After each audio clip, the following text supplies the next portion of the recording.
Welcome study Neeli চ্যানেলে। আমি নীলিমা আজকে তোমাদের করাবো ক্লাস 7-এর ভূগোলের নবম অধ্যায় এশিয়া মহাদেশের গুরুত্বপূর্ণ প্রশ্নগুলি, যেগুলো প্রথম পর্যায়ক্রমিক মূল্যায়নের পরীক্ষায় দিয়ে থাকে। এই প্রশ্নগুলি আমি এখন তোমাদের বলবো, এগুলি প্রতি বছরই কিন্তু দিয়ে থাকে। মানে প্রতি বছরে এই বছর যেগুলো ধরো দিয়েছে, পরের বছর হয়তো অন্যগুলো দেয়, কিন্তু এই প্রশ্নগুলি আমি দিব সেই প্রশ্নগুলির মধ্য থেকেই দিয়ে থাকে। ঠিক আছে, তো প্রশ্নগুলি কি কি আমরা চলো দেখে নিই।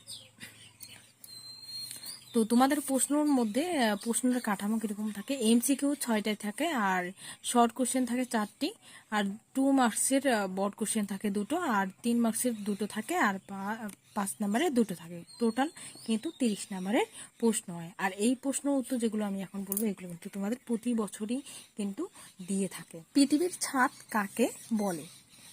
পৃথিবীর ছাদ কাকে বলে? উত্তর হবে কি? পামির মালভূমিকে। পামির মালভূমিকে। বা এই প্রশ্নটাকে এরকম দিতে পারে যে, কোন মালভূমিকে পৃথিবীর ছাদ বলা হয়? কোন মালভূমিকে পৃথিবীর ছাদ বলা হয়? উত্তর হবে কি? পামির মালভূমি। 2 নম্বরে, পৃথিবীর বৃহত্তম বদ্বীপ সমভূমির নাম কি?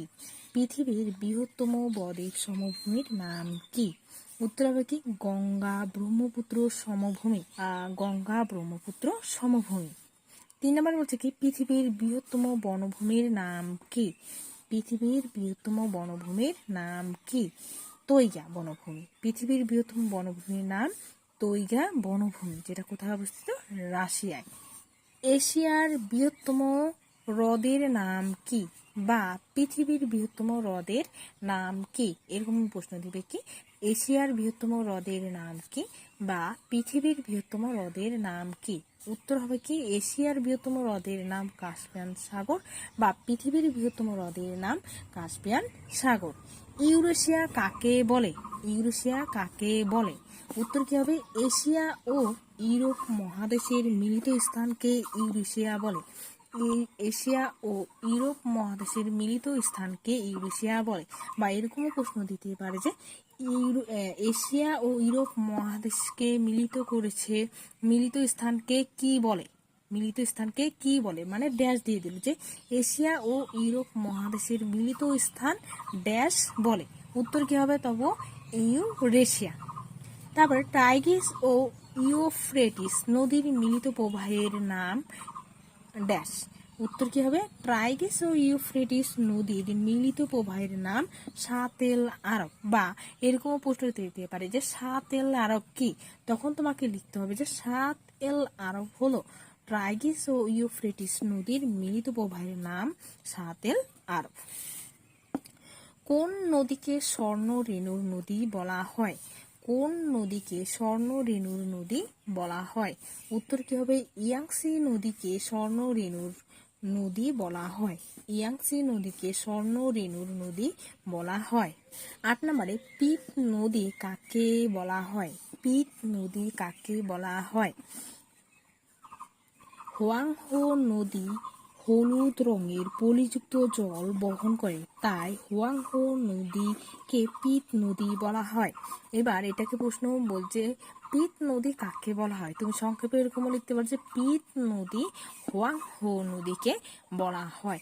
এবার যদি প্রশ্ন হচ্ছে যে, পিত নদী হোয়াংহো নদীকে কেন বলা হয়, তখন তোমাকে উত্তর কি লিখতে হবে? যে, হোয়াংহো নদী হলুদ রঙের পলিযুক্ত জল বহন করে, তাই হোয়াংহো নদীকে পিত নদী বলা হয়।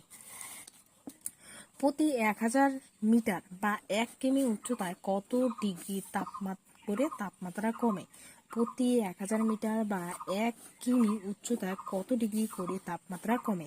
উত্তর কি হবে? প্রতি 1000 মিটার বা 1 কিমি উচ্চতায় 6.5 ডিগ্রি করে কি তাপমাত্রা কমে। বা এরকমও দিতে পারে যে, প্রতি 1000 মিটার বা 1 কিমি উচ্চতায় ড্যাশ ডিগ্রি করে তাপমাত্রা কমে।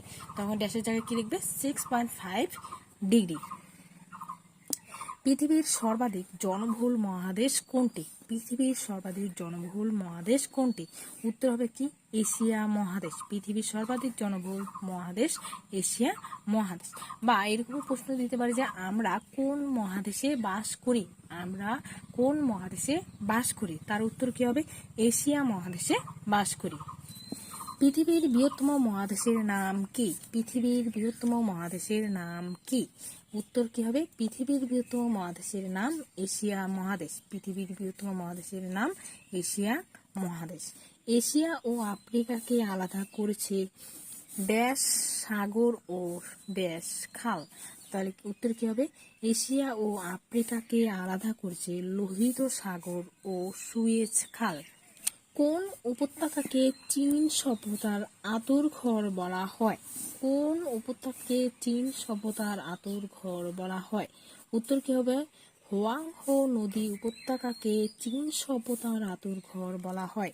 হোয়াংহো নদী উপত্যকাকে চীন সভ্যতার আঁতুড়ঘর বলা হয়। এশিয়ার উষ্ণতম স্থানের নাম কি? বা পৃথিবীর উষ্ণতম স্থানের নাম কি? প্রশ্ন এরকম দিতে পারে, এশিয়ার উষ্ণতম স্থানের নাম কি? বা পৃথিবীর উষ্ণতম স্থানের নাম কি? উত্তর হবে কি? এশিয়ার উষ্ণতম স্থানের নাম পাকিস্তানের জেকোবাবাদ। পাকিস্তানের জেকোবাবাদ। বা পৃথিবীর উষ্ণতম স্থানের নাম পাকিস্তানের জেকোবাবাদ। এশিয়া মহাদেশের দীর্ঘতম নদীর নাম কি? এশিয়া মহাদেশের দীর্ঘতম নদীর নাম কি? এশিয়া মহাদেশের দীর্ঘতম নদীর নাম ইয়াংসি নদী। ইয়াংসি নদী কত কিমি? 6300 কিমি। রেড বেসিন কাকে বলে? বা লাল অববাহিকা কাকে বলে? রেড মানে কি? লাল, ইংরেজি ওয়ার্ড রেড, আর সেটা বাংলা হচ্ছে কি? লাল। আর বেসিন হচ্ছে কি? ইংরেজি ওয়ার্ড, অববাহিকার ইংরেজি ওয়ার্ড হচ্ছে কি? বেসিন। তাহলে রেড বেসিন কাকে বলে? সেটার উত্তর শুধু কি লিখবে যে সেজুয়ান অববাহিকাকে তোমার রেড বেসিন বলে। এবার যদি বলে যে সেজুয়ান অববাহিকাকে কেন রেড বেসিন বলা হয়, তখন তোমার উত্তর কি লিখতে হবে যে ইয়াংসি নদীর সেজুয়ান অববাহিকা লাল রঙের বেলে পাথর দিয়ে গঠিত বলে একে রেড বেসিন বলা হয়। ড্যাশ প্রদেশকে চীনের ধানের গোলা বলা হয়। ড্যাশ প্রদেশকে চীনের ধানের গোলা বলা হয়। উত্তর কি হবে? হুনান প্রদেশকে চীনের ধানের গোলা বলা হয়। হুনান প্রদেশকে চীনের ধানের গোলা বলা হয়। বা এরকমও দিতে পারে যে চীনে কোন প্রদেশকে ধানের গোলা বলা হয়? চীনের কোন প্রদেশকে ধানের গোলা বলা হয়? উত্তর কি হবে? চীনের হুনান প্রদেশকে ধানের গোলা বলা হয়। চীনের হুনান প্রদেশকে ধানের গোলা বলা হয়। চীনের শস্য ভাণ্ডার কাকে বলা হয়? চীনের শস্য ভাণ্ডার কাকে বলা হয়? বলা হয় ইয়াং সিকিয়াং অববাহিকাকে। ইয়াং সিকিয়াং অববাহিকাকে চীনের শস্য ভাণ্ডার বলা হয় ইয়াং সিকিয়াং অববাহিকাকে। এবার যদি প্রশ্ন দেয় তোমাকে চীনের শস্য ভাণ্ডার ইয়াং সিকিয়াং অববাহিকাকে কেন বলা হয়, বা চীনের শস্য ভাণ্ডার কাকে কেন বলা হয়, চীনের শস্য ভাণ্ডার কাকে কেন বলা হয়, তার উত্তর কি লিখতে হবে তোমাকে? ইয়াংসি কিয়াং এর মধ্য অববাহিকায় প্রচুর পরিমাণে শস্য উৎপাদন হয় বলে একে চীনের শস্য ভাণ্ডার বলা হয়। ইয়াংসি কিয়াং এর মধ্য অববাহিকায় প্রচুর পরিমাণে শস্য উৎপাদন হয় বলে একে চীনের শস্য ভাণ্ডার বলা হয়। এশিয়া হল্যান্ড বা চীনানের হল্যান্ড কাকে কেন বলা হয়? কাকে কেন বলা হয় বা কাকে বলা হয়? তাহলে উত্তর এশিয়া বা চীনের হল্যান্ড বলা হয় ইয়াংসি নদীর বদ্বীপ অঞ্চলকে। ইয়াংসি নদীর বদ্বীপ অঞ্চলকে। শুধুমাত্র যদি বলা হয় যে এশিয়া বা চীনের হল্যান্ড কাকে বলা হয়, তার উত্তর হবে কি? এশিয়া বা চীনের হল্যান্ড বলা হয় ইয়াংসি নদীর বদ্বীপ অঞ্চলকে। এবার যদি বলা হয় যে এশিয়া বা চীনের হল্যান্ড কাকে কেন বলা হয়, তার উত্তর কি হবে?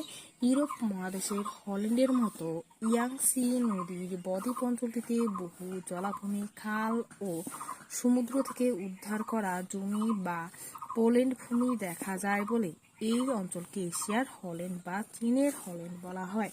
ইউরোপ মহাদেশের হল্যান্ডের মতো ইয়াংসি নদীর বদ্বীপ অঞ্চলটিতে বহু জলাভূমি, খাল ও সমুদ্র থেকে উদ্ধার করা জমি বা পোল্যান্ড ভূমি দেখা যায় বলে এই অঞ্চলকে এশিয়ার হল্যান্ড বা চীনের হল্যান্ড বলা হয়। 20 নম্বর প্রশ্ন কি? চীনের বৃহত্তম শহর নাম কি? যদি তোমাকে দেয় যে চীনের বৃহত্তম শহরের নাম কি, তার উত্তর কি হবে? চীনের বৃহত্তম শহরের নাম কি? সাংহাই। সাংহাই। এবার যদি প্রশ্ন থাকে চীনের বৃহত্তম শিল্পকেন্দ্রের নাম কি? চীনের বৃহত্তম শিল্পকেন্দ্রের নাম কি? তবু উত্তর কি হবে? সাংহাই। বা চীনের বৃহত্তম শ্রেষ্ঠ বন্দরের নাম কি? তখন কি লিখবে? ইয়াংসি নদীর বদ্বীপ অঞ্চলের সাংহাইকে চীনের বৃহত্তম শ্রেষ্ঠ বন্দর বলা হয়। চীনের ম্যানচেস্টার কাকে বলা হয়? চীনের ম্যানচেস্টার কাকে বলা হয়? তাহলে চীনের ম্যানচেস্টার বলা হয় সাংহাইকে। কাকে? সাংহাইকে। এবার যদি প্রশ্ন দিয়ে চীনের ম্যানচেস্টার কাকে কেন বলা হয়, তখন উত্তর হবে কি যে কার্পাস বয়ন শিল্পের উন্নতির জন্য সাংহাইকে চীনের ম্যানচেস্টার বলা হয়। কার্পাস বয়ন শিল্পের উন্নতির জন্য সাংহাইকে চীনের ম্যানচেস্টার বলা হয়। জাপানের বৃহত্তম দ্বীপের নাম কি? জাপানের বৃহত্তম দ্বীপের নাম কি? জাপানের বৃহত্তম দ্বীপের নাম হনসু দ্বীপ। জাপানের বৃহত্তম দ্বীপের নাম হনসু দ্বীপ। জাপানের রাজধানীর নাম কি? জাপানের রাজধানীর নাম কি? উত্তর কি হবে? জাপানের রাজধানীর নাম টোকিও। জাপানের রাজধানীর নাম টোকিও। এবার যদি দেয় যে জাপানের বৃহত্তম শহরের নাম কি? জাপানের বৃহত্তম শহরের নাম কি? উত্তর হবে কি তবু? জাপানের বৃহত্তম শহরের নাম টোকিও। জাপানের বৃহত্তম শহরের নাম টোকিও। জাপানের বৃহত্তম বন্দরের নাম কি? এবার যদি প্রশ্ন দেয় যে জাপানের বৃহত্তম বন্দরের নাম কি? জাপানের বৃহত্তম বন্দরের নাম কি? উত্তর কি হবে? জাপানের বৃহত্তম বন্দরের নাম টোকিও। জাপানের বৃহত্তম বন্দরের নাম টোকিও। এবার যদি প্রশ্ন দেয় যে জাপানের বৃহত্তম শিল্প বাণিজ্য কেন্দ্রের নাম কি? জাপানের বৃহত্তম শিল্প বাণিজ্য কেন্দ্রের নাম কি? তার উত্তর কি হবে? জাপানের বৃহত্তম শিল্প বাণিজ্য কেন্দ্রের নাম টোকিও। জাপানের সর্ববৃহৎ বন্দরের নাম কি? জাপানের সর্ববৃহৎ বন্দরের নাম কি? জাপানের সর্ববৃহৎ বন্দরের নাম ইয়োকোহামা। ইয়োকোহামা। জাপানের সর্ববৃহৎ বন্দরের নাম ইয়োকোহামা। ওপেকের পুরো নাম কি? ওপেকের পুরো নাম কি? তাহলে এটার পুরো নাম কি হবে? ওপেকের পুরো নাম হলো organisation of petroleum exporting countries. Organisation of petroleum exporting countries. কেউ যে ইংরেজিতে পারবে সে ইংরেজিতেই লিখলেই ভালো হবে, আর যে ইংরেজিতে না পারবে সে বাংলাতে লিখবে কি organization of petroleum export country. Organization of petroleum export country. Organization of petroleum export country. এবার অনেক সময় কি দিয়ে যে টিকা লিখতে বলে যে ওপেক, মানে টিকা লিখে ওপেক দিয়ে দিল, তখন তোমাকে পুরোটা লিখতে হবে যে ওপেকের পুরো নাম হলো কি organization of petroleum export country, বা বাংলায় যদি লেখো organization of petroleum export country. বিশ্বের বাজারে খনিজ তেলের দাম কত হবে? কোন দেশ কত পরিমাণ খনিজ তেল বিদেশে বিক্রি করবে? সবটাই বিক্রি করে ওপেক, সবটাই ঠিক করে ওপেক। তাহলে কি? Organization of petroleum export countries.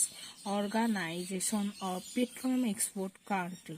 বিশ্বের বাজারে খনিজ তেলের দাম কত হবে? কোন দেশ কত পরিমাণ খনিজ তেল বিদেশে বিক্রি করবে? সবটাই ঠিক করে ওপেক।